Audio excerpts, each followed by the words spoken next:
ምንትዋብ ታሪካዊ ልቦለድ ደራሲ ሕይወት ተፈራ ተራኪዎች መሰረት አሰፋና ጅላሉ አወል ምንትዋብ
አትጨነቂ የአባት ነገር መላ ያለ ሆኖ አንተም ተቸገረ እኔስ እንዳሻው ከዚህ ወዲያ ምን አረጋለሁ የእሳቸው ነገር ያስቸጋሪ በሬ ነገር ሆነ እኮ ያስቸጋሪ በሬ የሴቲቱ ባል ማልዶ ተነስቶ ወደ እርሻ ሲሄድ በሬው ገደል ይገባበታል ዛዲያ ዳገት ላይ ቆሞ ሀረርዱኝ በሬ ገደል ገባ ብሎ ይጮሃል ያን ጊዜ ምሽቱ ሀቤት ወጣና ተመጣው በሬ ነው በራሴ በሬ ብላው ወደ ቤት ትገባለች ሲሉ ጥላይ ከትብሎ ሲስቅ ትናለው ውሃ ፉት በልበት አሉና ቅምጫናውን አቀበሉት ውሃውን ጨልጦ ሲጨርስ ጠብቀው እናልህ እንደዛ ብላው ቤት ስትገባ ባልየው አረበሪያችን ገደል ገባ እርዱኝ አለ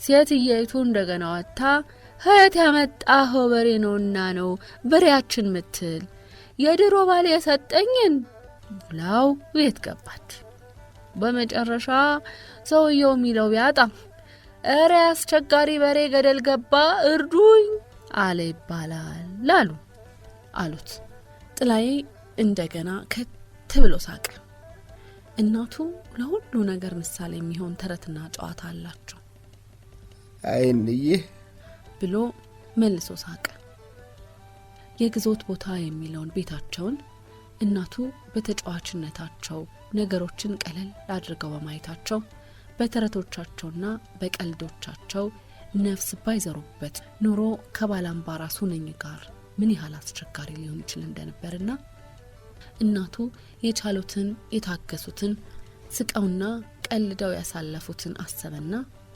እነኚህ ስንኳንም አንቺን ሰጠኝ አላቸው ወይዘሮ ጌጤነሽ ሳቅ ብለው አህ ያንተ ነገር እንኳንም አንተን ሰጠኝ እንጂ አለበለዚያማ አሉት ትንሽም ቢሆን ሊያስቁት በመቻላቸው ደስ ብሏቸዋል አሁንስ ራት አትበላም ራሱን በአሉታ ነቀነቀ ቅር ያላቸው ወደ ቤት ሲገቡ እሱ ስለ ህይወቱ ማሰላሰል ጀመረ አንተ ወፍታው ምን ነው ዝም አልከኝ አለ ሁለት ነገር ጠይቄስ እንኳን አላውቅ እኔ ልቤ ውስጥ እሳት አለ ወለቴና ስዕል ወለቴን ሐነጠከኝ ስዕል መስጠት አቃተ እኔ ጠበኩ ሰው ስተመቼ ይጠብቃል ለመጠበቅ ብቻ መፈጠርም አይለብኝም እንግዲህ መጠበቀው ነገር ስለሌለ ቋራ የሚያስቀምጠኝ ነገር የለም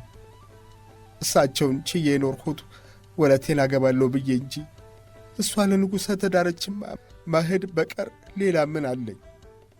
ወለቴን ንጉሠ ወሰዳት፣ እኔ የስዕል ንጉሥም አልሆን አለ ለራሱ። ወለተ ጊዮርጊስን ማጣቱና እናቱን ለአባቱ ትቶ መሄድ ማሰቡ ቢያሳዝነውም በወጣትነት ዕድሜው ውስጥ ለመጀመሪያ ጊዜ በራሱ መወሰን መቻሉ አቅም ሆነው አደፋፈረው። የነጻነት መንፈስ አለበሰው። አባቱ ከፊቱ የደነቀሩበትን ጋሬጣ፣ ዙሪያውን የተበተቡትን መንገድ በጣጥሶ የወጣ መሰለው። ሰማዩን ሳያይ ቤት የማይገባው ጥላይ ወደ ላይ ቀና አለ። እንደ ሁልጊዜው በከዋክብቱ ተመሰጠ። ምድራዊ ፍላጎቱንና እጦቱን ረሳ። ዛሬም ጨረቃዋ ከከዋክብት ጋር ተባብራ ለሰማዩም ለምድሩም ድምቀት ሰጥተዋለች። የሆነ የተስፋ ስሜት ጫረችበት፣ አደፋፈረችው። የህይወትን ጫፍ ያስያዘችው መሰለው። ጠፍቶ ለመሄድ በማሰቡ ስለ ወለተ ጊዮርጊስ የሰማው አስደንጋጭና አሳዛኝ ዜና ለሱ የእድል በር የከፈተለት ሆኖ ተሰማው። አሁንስ በቀኝ ስዕል መማርበት ሄዳለሁ አለና አባቱ ስለተኙለት ወደ ቤት ገባ።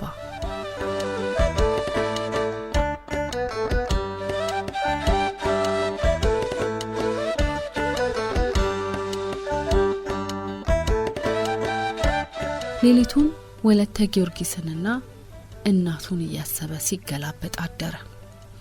ሰኞ ንጋት ላይ ቁምጣውን ታጥቆ እጀ ጠባቡን ለብሶ ኩታውን ደርቦ በዳዊት ማህደሩ ላይ መቀየሪያ ጥብቆን ይዞ ዱላውን ትከሻው ላይ የውሃ ቅሉን ዱላው ላይ አንጠልጥሎ አባቱ እስካሉ ድረስ ቋራ ላይ መለስ ምሎ ተገዝቶ ከቤት ወጣ።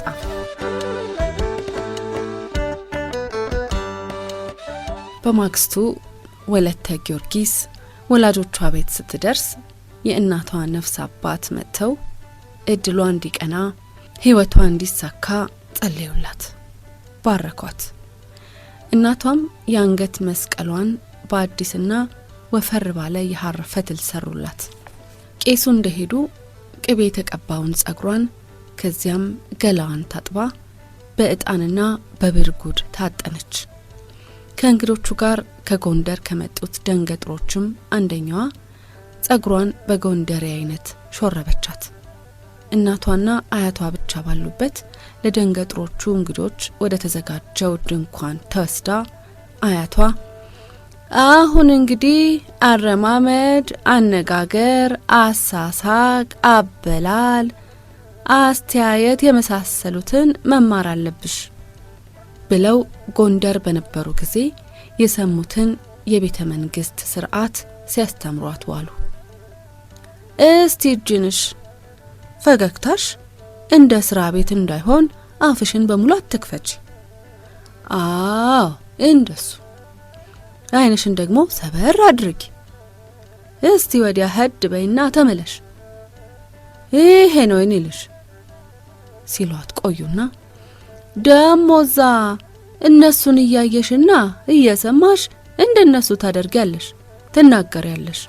የጎንደር ወይዛዝርት እንዲህ እንዳይመስሉሽ፣ ሀግረስ ተራስሽ እያገላበጡ ነው የሚያዩሽ፣ ቀንጥ ሲያወጡ አይጣል ነው ሲሉ መከሯት። እሚታይ ልቤ ፈራ አለቻቸው እጆቿን እያፍተለተለች። ምን የሚያስፈራ ነገር አለ አሉ ቆጣ ብለው ለራሳቸው። እንደዛ ቆፍጣና የምትመስለኝ ልጅ ምን ሆነች? ማታውቀው ቦታ ስለምትሄድ ነው አሉና ለሷ አብሬሽም ማዶል እንደምመጣው ንጉስ የሆነው እንደው ልጃችንን እንደው ዝም ብለን የምንሰድ ይመስልሻል? ጎንደርንም ቢሆን አገላበጬ ነው ማውቃት። ጃንሆይ ሳይነክሱ በፊት ነፍሳቸውን ይማርና ሀናንኮይ አባት ጋር ኑረናል። ጃንሆይ ከነገሱ በኋላ አልሄድሁም እንጂ አሏት። አብረሽኝ ምትመጪ ባትሆኚ ምን ይውጣ ይኖራል ብላ አንገታቸው ስር ገብታ ሳይታሰብ ተንሰቀሰቀች። ውስጥ ውስጡን ያስለቀሳት ግን ከጥላይ መለያየቷ ነው። ደሞ ለክፉ ሆነ ለደግ ጊዜም ይሆን ወልደ ልዑልን የመሰለ ወንድም አለሽ። እንኳን ላንቺ ለህቱ አላየሽም እንዴ ለአገር ሲተርፍ አርከሌድ ስም አለ። ልጄ ነው ብዬም አዶል አንቺን ብትሆኚ ታውቂያለሽ እንዴት ብርቱና ታማኝ እንደሆነ። እንዴ ኒቆላዎስስ ቢሆን ጋሻና መከታ እንደሚሆንሽ አንቺም ታውቂያለሽ አሉ። ደረታቸውን መታ አንገታቸውን ነቅነቅ አድርገው ምን ጊዜም ቢሆን ስለሚወዱት ታናሽ ወንድማቸው ስለ ኒቆላዎስ ሲያወሩ ደስ ይላቸዋል፣ ይኮሩበታል። ቀጠሉና አጎትሽ እሸቴም አለ። ደግሞስ ያጎቶችሽ ልጆች ጌታ አውሳቢዮስና ነጮ አሉም አይደል እንዴ? የወገን ጥላ ያሳጣኝ ማለት ነው እያሉ እንባዋን በነጠላቸው ከፊቷ ላይ ጠራረጉላት። ግና የቤተ መንግስት ወግ ሄት አባት ያውቄ አለች። አንቺ ደግሞ ያልቸገረሽን ወጉንስ ይኸው ያስተማርሁ ማዷል እንዴ? ሌላኛውን ደግሞ ጊዜው ሲደርስ ትማሪያለሽ። እሚታይ ቤተ መንግስት ልግባ? ቤተ መንግስት ለመግባት ምን ያንስሻል? አጥንተ ጥሩ ያውስ የንጉስ ዘር ማዶለሽ። አባትሽስ ቢሆኑ የደንቢያው ባላባት የአባቴ ተክለ ሃይማኖት ልጅም አይዶሉ። መልክስ ቢሆን ማን ደረሰብሽ? ቀይ ሰው መልክ አይፈጅም ይላሉ። አንቺ ፈጅተሻል። ቅላትስ እኮ የኔና የናትሽ ነው። እንደ አባትሽ ጠይም ብትሆኚ ኑሮ እኮ ምን የመሰለሽ ጠይም አሳመሳይቶኝ ነበር። ምግባርና ብሩህ አይምሮ ማክሎልሻል። ለዚህም እኮ ነው ዣን ሆይ የመረጡሽ። እቴ እንግዲህ ማቄን ጨርቄን የለም መሄድ ብቻ ነው። ልጄ እድል ነው ተሰጥቶሽ ነው። ደግኖልሻል፣ ሁሉን አብዝቶልሻል አሏት። እስከዛ ድረስ እናታቸው የሚሉትንና የሚያደርጉትን በጸጥታ ሲታዘቡ የቆዩት እናቷ የምን እድል ነው ምትይ? እድል ከሰማይ ይወድቃል? እንዲሁ ነው እንደ ንጉስ ልጃችንን ሊያገባው ይፈለጉ። ልጃችን ሚገባትን ነው ያገኘችው። በደም ግባቷ፣ በብሩህ አእምሯ፣ በመልካም ምግባሯና ጎንበስ ቀና ብላ ስላስታመመቻቸው ነው ንጉሱ ለንግስትነት የመረጧት። ንግስትነት እንደሚገባት አይተው መዝነው ነው እንጂ እንደ መደዴው ለውበቷ ወይም እንደ ገበሬ ለሞያዋ ብቻ ብለው አይደለም። ዮልያና ልጃቸውን ቆጣ አሉ። መቼም ደመግቡ ሁሉ ያስታመመ ሁሉ ንጉስ ባል አያገኝም። እንዳው የእድል ነገር ይገርማል። ይህን ማን አሰበው አሉ የእናታቸውን አፍ ብዙም የማይዳፈሩት ወይዘሮ እንኮዬ። የኔ ልጅ ገና ንግስት እሌኒን አደርግሻለሁ አሉ አያትየው። እሳቸውን መሆን እንዴት ይቻለኛል?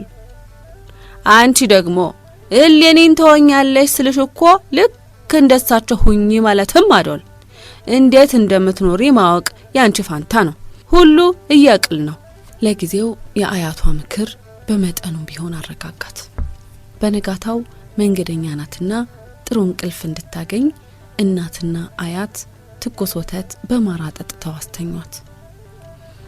እሷ ግን እንደ ትናንት ሁሉ ዛሬም እንቅልፍ በአይኗ ሳያልፍ ፍርሃት፣ ጥላይን ለመጨረሻ ጊዜ ሳታየው የመሄድ ጭንቀት ብሎም ቀስ እያለ ውስጧ እየተጫረ የመጣው ቤተ መንግስት የመግባት ጉጉት መሳይ ነገር ሲፈራረቁባት ሌሊቱ እንደ መንጋት አለ።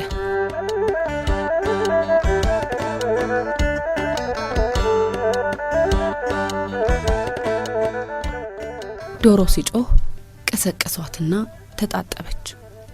ቁርስ ብለው ሲያቀርቡላት ግን ተናነቃት። እናቷ ትንሽ አፍሽ አርጊ፣ መንገድ ባዶ አፋ አይከድም እያሉ ሊያግባቧት ሞከሩ። እሷ ግን እንኳን እናቷን፣ አባቷን፣ ወንድሟን፣ ጥላይንና የቤት አገልጋዮቹን ቋራን ራሱን ጥላ መሄዱ አቀበት ሆነባት። አይኗን ባቀረረ። የእናቷን ፊት የተጫጫነውን ሐዘን ስታይ አይኖቿ ጥግ ተጠልሎ የነበረውን ባዋ ወደ ጉንጮቿ ኮለል አለ። እናቷ እስከዛ ሰዓት አምቀውት የነበረውን እንባ እንደ ድንገተኛ ዝናብ አወረዱት። ጉልበታቸው ላይ ተደፍታ እናዬ መተሻተኝ ስትላቸው ትከሻዋ ላይ ተደፍተው እየዬ ሲሉ እሷም ስቅስቅ ብላ አለቀሰች። አያትየው ልጃቸውን እንደ ማበርታት ጭራሽ ተባቢያታለሽ ብለው ቆጣሉና ወለተ ጊዮርጊስን ትከሻዋን ነካ አድርገው ተይ እኮ የኔ ልጅ በቅጡ እንዳልተኛሽ እንኳ ያስታውቃል። መንገደኛ ነሽ። ገና መንገዱ የሚያጠወልግሽ ይበቃል። ፊትሽን አታበላሽ። የቀባውሽንም ኩልምባሽ አጠበው።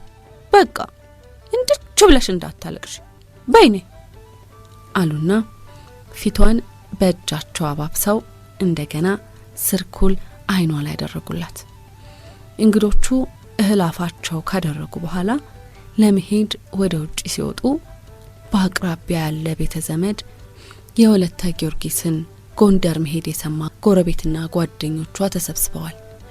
ወለተ ጊዮርጊስ የአያቷን ረጅም የሐር ቀሚስ ለብሳ ከቀሚሱ ስር በሐር ክር ጫፉ የተጠለፈና ተረከዟን ጠበቅ አድርጎ የያዘ ሱሪ ታጥቃ በአያቷ ወርቅ አሸግና ብቅ ስትል እንግዶቹ ትንግርት እንጂ እውን ሰው የሚያዩ አልመስላላቸው። ዘመድና ጎረቤት ግቢውን በእልልታ ሲያደምቀው የወለተ ጊዮርጊስ አይኖች አይናቸው ያየ በጓደኛቸው ህይወት ውስጥ ያልገመቱት አይነት ለውጥ መምጣቱ ከጠገባቸው ተነስታ ለንግስትነት መታጨቷ አስደነቃቸው። በአመት መለወጫ ቀን አዲ አበባ ያስቀጠፈች ከቤት ቤት በድፍረት ይዛቸው የዞረች የምታስተባብራቸውና እንደ መሪያቸው የሚቆጥሯት ጓደኛቸው ከመሃላቸው በመለየቷ አዘኑ። በታላቁ ዕድሏ ቀኑ፣ ተደሰቱ። በዚሁም ድብልቅልቅ ስሜት መሃል ግን በመለያየታቸው አለቀሱ። ግራዝማች የልጃቸውን ውበት ገና ያን ቀን ያዩ ይመስል አይናቸው ውሃ አቆረ። እሷን ለመሰናበት ማልደው የመጡት ታላቅ ወንድሟ ወልደ ልዑል፣ አጎቷ አርከሌድስ፣ የዮሊያና ወንድም ኒቆላውስ፣ አጎቷ እሸቴና የአጎቷ ልጆች አውሳቢዮስ፣ ጌታና ነጮ በኩራት ተመለከቷት። ንጉስ ቤት ነውና የምትገባው በልባቸው ዙሪያ የተስፋ ድር አደራችበት። እናትና ልጅ በሰሩት ጥበብ ተደንቀው አይን ላይ ተያዩ። እናትየዋ ያ ሁሉም ምልክት እንኳን አልተወም፣ ድንቅ እኒያ ደርሰው ትከሻ የሚሰጡ የጎንደር ወይዛዝርት እንግዲህ አይናቸው ይደፍርስ አሉ። ለሱ አይቅርበት አሉ እናትየው እንባቸውን በነጠላቸው እየጠራረጉ። ጎረቤትና ቤተ ዘመድ ምርቃት ሲያዘንቡላት እልል ለሲልላት፣ ጓደኞቿ እልል ለሲሉላት፣ ጓደኞቿ የደስታ እንባ ሲራጩላት፣ ምቀኛው ግን ታሞ የተኙ ጊዜ መድኃኒት አርጋባቸው እንደው እንጂ እውነታውን ንጉስ እያለ ወሸከተ። ወለተ ጊዮርጊስ በቅሎ ላይ ተቀምጣ ቤተሰቦቿን፣ ጓደኞቿን፣ አገልጋዮቹን፣ ቤተ ዘመዱንና ጎረቤቱን እንባ ባዘለ አይን ተመለከተች። ከመካከላቸው ጥላይ ባለመኖሩ አዘነች። ተወልዳ ያደገችበትን ቋራን ጥሎ መሄድ ብቻ ሳይሆን የልጅነት ጊዜዋ እንዳከተመና ህይወቷ ለአንዴም ለሁሌም እንደ ተቀየረ ገብቷት እንባዋ ጥንድ ጥንዱን ተዘረገፈ።